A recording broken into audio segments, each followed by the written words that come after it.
이석현 평론가님께 2030 남성의 마음을 얻을 수 있는 방법은 뭐가 있을까? 그 공정을 중시해야 한다. 이거 알겠습니다. 뭐 그렇다면 구체적인 방법은 뭐가 있을지. 사실 이제 제도적으로 네. 지금 더 이상 이제 이재명 대통령과 이재명 정부가 뭐 비동간을 한다든지 비동의 간음죄를 추진한다든지 그러진 않을 그렇지. 것 같은데 네. 최근에 또 이런 것도 있었어요. 예. 그 가상 현실에 있는 캐릭터의 성적인 뭐 성희롱, 네. 성 그 범죄에 대해서 처벌하겠다. 이런 걸 민주당에 냈습니다. 아, 그건 그러니까- 아니지. 그러니까 이런 것들이 가만히 있는 이제 이재명 괜찮은데 이런 분들에게 네. 또 이게 불을 붙이는 거예요. 아니 그 무생물체 아닙니까? 무생물체에 그쵸, 대해서 아니 그걸 갖고 어떻게 처벌을 해요? 사람을 상대로 한다면 좀 얘기가 다른데 그럼요. 무생물체에 대해서 그 리얼돌도 마찬가지예요. 그럼요. 아, 또 한 발짝 더 나가시네요. 제가 뭐 리얼돌을 뭐 즐긴다든지 절대 그렇진 않습니다. 아, 뭐 즐기실 수도 있는데 안 즐기시는 것으로 제가 알고 있습니다. 아니 일단 기본적으로 어떻게 구매를 해야 되는지도 모르고 그렇기도 한데, 예. 그러니까 그런 것들이 하나 나올 때마다, 네. 좀 괜찮은데 하려고 보던 분들이, 음. 청년들이 이제, 아휴, 또 민주당이 이러네. 이런 생각을 가지는 겁니다. 뭐 제가 몇 가지 말씀드리면, 이게 이런 거죠. 그 저기 그 뭐 무생물체에 대한 것도 뭐 그런 성적 판타지를 갖는 것도 다 강간 연습이다. 그쵸. 뭔 강간 연습이야, 강간 연습. 그러니까 그 예전에 게임 얘기할 때랑 똑같아요. 아. 게임하면 살인 연습이고 뭐 예. 폭력성이 가중시키고 예. 전혀 그렇지 않잖아요. 네. 그렇기도 한데 이를테면 이제 몇 가지 말씀드리면 이제 반중 정서가 강하다. 아. 요 문제는 있을 겁니다. 근데 아까 예. 제가 말씀드렸죠. 네. 그렇게 안미 경중 이런 얘기 하시고 네. 이게 꼭 그런 문제만은 아니다. 우리는 그 한미 동맹 굉장히 중요하게 생각한다. 네. 실제로 이재명 대통령께서 그 얘기 바로 앞에 가장 중요한 건 한미 동맹이라고 얘기하셨습니다. 네. 그러니까 이런 포인트들을 계속 말씀해 나가시는 거 그런 것도 중요한 것 같고요. 근데 결과적으로는 가장 중요한 건 꼭 페미니즘이 아니라 공정의 문제입니다. 공정의 문제예요. 그리고 이제 그 동안의 어떤 제도적 불평등이라고 청년들이 인식하는 뭐 이제 할당제, 그렇지. 뭐 그런 것들 가산점, 뭐 이런 문제들이 많고요. 또 매번 우리 이제 남성 중심의 커뮤니티에 가면 그 잊을만하면 올라오는 그런 컨텐츠들이 있습니다. 네. 왜 약대 여대만 있냐, 여대 약대가 있냐, 뭐 왜 의대 여대가 있냐, 이런 것들을 공정의 문제로 해결해야 되고 네. 또 하나 가장 어려운 문제지만 쉬운 문제라고 생각하는 거는 징병 문제입니다. 군대 징병 문제. 문제. 아. 사실 이선옥 작가님 자꾸 이게 언급한다고 뭐라 그러시던데 네. 가장 마지막 남아 있는 제도화된 성차별이라고도 하시는 분도 있는 겁니다. 네. 아니 모든 영역에서 다 여성들이 이제 금요의 영역을 뚫고 들어가셨는데 왜 군대만은 그게 그렇죠. 여전히 그리고 이제 이건 꼭 뭐 성별 문제가 아니라도 예. 병력 수급의 문제도 심각하지 않습니까? 지금 오늘 조선일보 보니까 지금 40만 대라고 하더라고요. 그렇죠. 그러니까 예. 계속 줄 거고 우리가 예. 뭐 수능 1년에 몇 명 보는지 알면 네. 대충 이제 군 입대 얼마 하겠다도 알 수 있는 건데 65만이었던 때가 엊그저께인데 그렇죠. 40만 대야 40만 그럼요. 대. 이제 계속 줄 거고요. 예. 그런 문제에 있어서는 결국 남녀 동수 징병에 대한 논의를 해야 될 거고 만약에 저는 이재명 대통령이 요거 하시면 네. 정말 그 지지율 돌파할 거라고 생각합니다. 이 문제를 제기하고 이거는 성별의 문제가 아니라 우리 안보의 문제고 앞으로 지속 가능성의 문제다. 그러니까 이거 되게 큰 개혁이거든요. 여성 징병제. 남녀 동수 징병 뭐 네. 이렇게 얘기할 수 있는 거. 지금까지 이제 민주당에서는 모병제를 주로 얘기하셨는데 네. 이제 그 논의에 하나 덧붙여서 요거까지 해주시면 어차피 이제는 점점 스마트 군으로 가게 된다면은 이제 머리를 쓰는 이제 안보가 될 거란 말이죠. 아니 그 우리 여성이 못할 게 뭐가 있어요? 못하게 뭐 있습니까? 예, 할 수 있습니다. 할 수 있습니다. 예, 저 그렇게 되면은 뭐 진짜 이제 앞으로 제도적인 이 성평등도 충분히 가능해질 수 있을 것이라고 보고요. 예. 그렇게 해서 모두에게 균등하게 군에 다녀온 사람들에게 뭐 되게 가산점을 준다고 했을 때, 그렇죠. 이거 누가 뭐라고 하겠어요? 그러니까 저 같은 경우는 이제 왼쪽 전방 십자인대가 끊어져가지고 면제를 받았습니다. 그런데 네. 저는 그렇기 때문에 갔다 오신 분들에게 가산점을 드린다. 네. 얼마든지 환영합니다. 제가 알겠습니다. 2년을 그걸로 예. 다른 일을 또 할 수 있었던 것도 있고 어쨌든 공동체에 대한 어떤 헌신을 하신 거기 때문에 미국 같은 경우에도 그런 헌신에 대한 압도적 보상이 있지 않습니까? 그렇지. 그렇기 때문에 그런 헌신에도 우리가 자랑스러워하고 특히 꼭 금전적 보상이 아니더라도 정서적 그것도 엄청납니다. 그러니까 네. 군복만 입고 있어도 네. 딱 땡큐 포 유어 서비스 이게 나옵니다. 네. 당신의 서비스에 내가 정말 감사한다. 네. 이제 그런 문화가 요즘 좀 깨진 거 아닌가. 이런 걱정이 듭니다. 네. 알겠습니다. 자, 지금 조희대 대법원장 건과 관련해서 지금 민주당에서 연일 사퇴하라 목소리를 높이고 있고 이 부분과 관련해서는 중도가 어떻게 생각하고 있는지도 한번 좀 따져볼 필요가 있을 것 같아요. 제가 이제 예. 매주 한 번씩 나와서 약간 이제 뉴 이재명, 이제 중도 성향의 뉴 이재명 분들이 어떤 기상도를 갖고 있을까? 네. 이 얘기를 좀 해드리고 싶은데요. 네. 사실 뭐 한마디로 하면 좀 흐렸다가 맑았다가 합니다. 왜 그러냐면 저는 네. 뭐 이 그 서영교 의원님의 뭐 문제 제기와 뭐 네. 대법원장 논란, 네. 그리고 통일교 뭐 당원 명부 뭐 이렇게 여러 가지 이슈들이 있는데 네. 이걸 제가 하나하나 들어가기보다는 네. 중도층 입장에서는 이걸 어떻게 느낄까? 이런 말씀을 좀 드려보고 싶어요. 네네네. 저는 한마디로 얘기하면 네. 중도층은 이런 사안 하나하나를 다 알아볼 시간이 없습니다. 아, 그렇지. 이게 하루에 뉴스를 소비하는 게 아파트에서 엘리베이터 타고 내려갈 때 그 전광판에서 나오는 그쵸. 그 모니터에서 나오는 연합뉴스 한 줄 기사. 그리고 그분들을 그렇다고 비난할 수 없어요. 그럼요, 당연하죠. 생계는 신성한 겁니다. 그리고 예. 제가 최근에 어디 유튜브에서 봤는데 네, 어떤 쿠팡 배송하시는 분이 네. 계엄을 한 거를 3일 뒤에 알아셨다는 거예요. 아이고 이런. 그러니까 그분이 뭐 어느 이제 정치 관련 유튜브에 일을 하시다가 이제 그만두고 쿠팡 일을 하신 것 같아요. 네, 그렇다면 아예 시사에 완전히 담을 쌓았던 분도 아니고 네, 그럼에도 왜 그러냐? 예.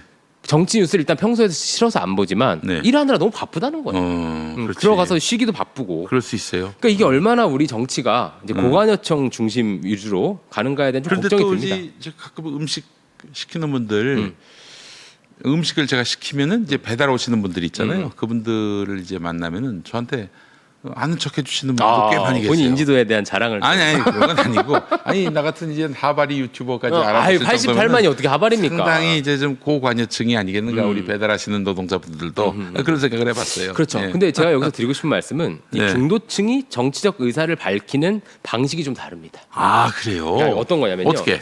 이렇게 쭉 멀리서 이렇게 좀 크게 지켜보다가 음, 이제 이 정도 판단을 하실 거예요. 아마 집행부 권력을 쥔 쪽이 음, 힘으로 밀어붙이나 오만한가, 힘자랑하는 거 아니야?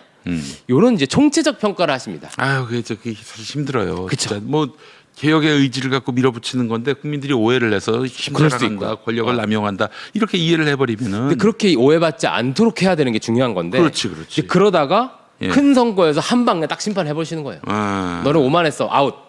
너네가 어떤 개혁을 하려고 했는지 모르겠는데 네. 왜냐면 나는 생계로 바빠. 예. 이런 생각을 하고 계신 겁니다. 네. 그래서 제가 제안드리고 싶은 거는 예. 일단 1번 다른 데서 점수를 따고 성과를 내야 네. 소위 원하시는 내란 청산도 성공합니다. 그렇지. 그러니까 지금 이재명 대통령도 민생 그 지원금이라든지 이런 것들 통해서 또 외교 성과를 통해서 그 개혁할 수 있는 어떤 마일리지를 쌓고 있는 중이라고 저는 보거든요. 그렇죠. 근데 아무래도 관심의 중심은 이제 내란 종식 뭐 이런 쪽에 지지층들의 중심이 많이 가 있죠. 네. 그래서 지금 필요한 건 오히려 지지층 분들의 관심이나 에너지가 저 이재명 대통령의 실형 행보로 좀 몰려야 된다. 좀 그런 생각이 듭니다. 이제 예. 청년 미팅도 이번에 좀 좋았다고 생각하고 네. 소위 이런 것도 있어요. 저는 이런 거에 주목합니다. 뉴 이재명은 이재명 대통령이 처벌 중심의 어떤 기업인 그 규제 처벌 이런 걸 좀 개혁하겠다. 아, 그래요. 이런 거는 중도층이 보기에 굉장히 전향적인 겁니다. 반기업 정서 아니네. 뭐 이런 인상을 줄 수 있는 거. 그 문재인 정부 지나서 그런 어떤 인식이 더 강해졌는데 그 이 진보는 집권만 하면은 뭐 적폐청산한다면서 단대 그런 이제 쫓으려고 오해를 한다. 받는 거죠. 밥줄 끊으려고 한다. 아니 사실 그 종특은 저 보수 쪽인데 말이죠.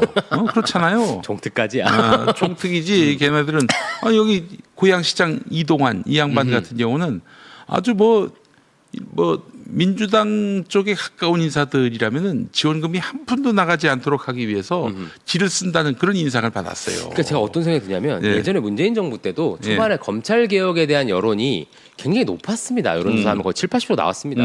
그런데 이 적폐청산 이제 분위기가 오래가 되니까 그렇지. 그럼 계속 너네는 왜 그것만 해? 그러니까 그때 이제 제가 참 안타까운 거는 그때 딱 문재인 정부가 집중했던 게 이제 한반도 평화 네. 그리고 검찰 개혁에 가장 두 가지에 집중했다고 봅니다. 네. 근데 이제 늘 노무현 정부 때도 그렇고 이제 결국 진짜 중요한 건 먹고 사는 문제 아닙니까? 이재명 대통령도 그 말씀 하시죠. 예. 근데 그 문제에서 점수가 좀 딸리면 다른 지지하던 거에서도 그렇지. 힘이 딸립니다. 그러니까 이제 너무 길었고 적폐청산이 거의 2년 가까이 됐었단 말이에요. 그리고 맡기지 말았어야 할 윤석열한테 그걸 맡겼단 말이죠. 그때 윤석열. 같이 칭찬을 하셨던 PD님이죠? 윤석열 대통령에 대해서. 한때 칭찬을 했죠. 그러나 저는 이거 놀릴 때 제일 즐겁습니다. 검찰총장 되고 난 다음에 그렇죠. 이 부산대 의전원 털 때부터는 완전히 돌아섰습니다. 근데 아직도 돌아서지 못한 사람도 꽤 있어요. 지금. 그런가요? 예, 그렇습니다. 그래서 저는 뭐 근데 이제 그거 보면은 이재명 대통령 같은 경우에는 그래서 개혁은 내란 수습은 조기에 신속하게 해야 한다. 그런 얘기를 했고 그러면서 또 민생을 챙겨가면서 이렇게 점수를 따는 것도 게을리하지 않고 우리 이석현 평론가가 지적한 대로 그 코드에 맞춰서 지금 뭔가를 진행하고 있다는 느낌을 그렇죠. 받아요. 이제 그래서 진영 내부에서도 우리 네. 적극 지지층 분들도 이런 거를 좀 조명하고 자랑하셨으면 좋겠다 이런 생각이 듭니다. 좋습니다. 대통령께서 또 티키타카에 좀 강하십니다. 실무진들하고 그렇지. 이 회의할 때. 예. 그러니까 사실 저는 좀 재밌는 거는 저희 경기도청 있지 않았습니까? 네네네. 그래서 이런 장면 보고 많이 놀라시는 게 좀 신기해요. 왜냐면 많이 보던 장면이에요. 그래서 네. 원래 그런 거에 좀 특화되어 계신 건 있습니다. 네. 일머리 있게 막 예. 탁탁탁 하시는 거 예. 이런 거 원래 잘하시는데 이런 거를 짜고 열심히 주변에 전파를 하시는 게 좋지. 이게 막 그 어떤 이런 여러 가지 내란 문제 혹은 국힘을 주저앉히고 짓이기는 문제에 너무 집중을 하시면 쟤네 또 적폐청산하네, 오만하네, 뭐 이런 평가를 듣고 근데 하긴 해야 되는데 그걸 조기에 그쵸 뭐 빠르게 해야 한다. 해야 빨리 된다는 생각이 수습을 해야 된다. 그래서 올해 안에 다 정리를 해야 된다라는데 또 민주당이 그래요? 목표를 세워놓고 있는 것 같아요. 추석 전에 입법은 다 마친다라는 계획을 지금 세워놓고 그 있잖아요. 문제는 또 다른 문제일 수 있겠지만 네. 어쨌든 이런 문제로 적극 지지층 분들께서 너무 열을 내시면 중도층들이 가까이 오려다가도 핫뜨거 해버린다. 네, 알겠습니다. 굉장히 중요한 지적인 것 같아요. 예. 할 건 하되 너무 정치 현안에 몰두를 해서 민생을 놓친다든지 더 중요한 개혁을 못 한다든지 하는 일은 없어야 한다. 그럼요. 이게 어떻게 되냐면 중도층 입장에서 만약에 먹고 사는 문제 이런 다른 문제에서 점수를 따면 그래 너 일 잘하니까 그 부분은 좀 알아서 해 진행시켜 이게 되는 겁니다. 네. 그렇게 됐으면 좋겠고요. 예. 또 한 가지 제가 좀 이제 시간이 된다면 하시죠. 말씀드리고 싶은 거는 예. 이제 지지층 분들께서 이제 김용민 TV도 그렇고 예. 저희 최근에 그 이동영 작가님도 굉장히 소신 발언을 많이 하시더라고요. 네네네. 그러니까 진영 내에서 이렇게 소신 발언하시는 분들을 좀 귀하게 여겨주셨으면 좋겠습니다. 왜냐면은 여러분 이게 시킨 거 아닙니다. 그러니까 네, 시킨 거 아니에요. 전혀 모르는 지금 왜냐하면 이런 분들이 지쳐서 네. 이제 붓을 꺾어버리면 예. 진영의 내부에 자정 작용이 이제 박살났다는 증거가 되거든요. 그러니까 이제 저는 민주당 내부에 지금 좀 격변 같은 게 일어나는 것 같은데 네. 조금 불편하실 때에도 그래도 저 말은 맞는 말이다. 저를 믿지는 않아도 됩니다. 그러나 김용민, 이동영 작가 이런 분들은 그래도 여러분들이 굉장히 오래 보셨고 믿어 오셨던 분들이니까 그분들이 굉장히 어렵사리 하는 말씀들을 그러니까 왜 제가 이런 말씀 드리냐면 저도 이제 그 뭔가 조급하다고 하면 좀 그렇지만 뜨거운 마음을 이해 못하는 게 아닌 것은 저도 이제 노빠 출신 아닙니까? 그래요. 제가 이제 정치에 관심을 갖게 된 건 노무현이라는 정치인 때문이고 네. 이제 이 여러 많은 적극 지지층 분들의 뜨거운 마음에 저는 거슬러 올라가면 노무현 대통령이 있을 거라고 생각합니다. 네네. 그때 뭔가 우리가 박멸하지 않아서 이렇게 됐다 이렇게 생각하시는데 저는 노빠로서 좀 그 생각이 다르게 생각합니다.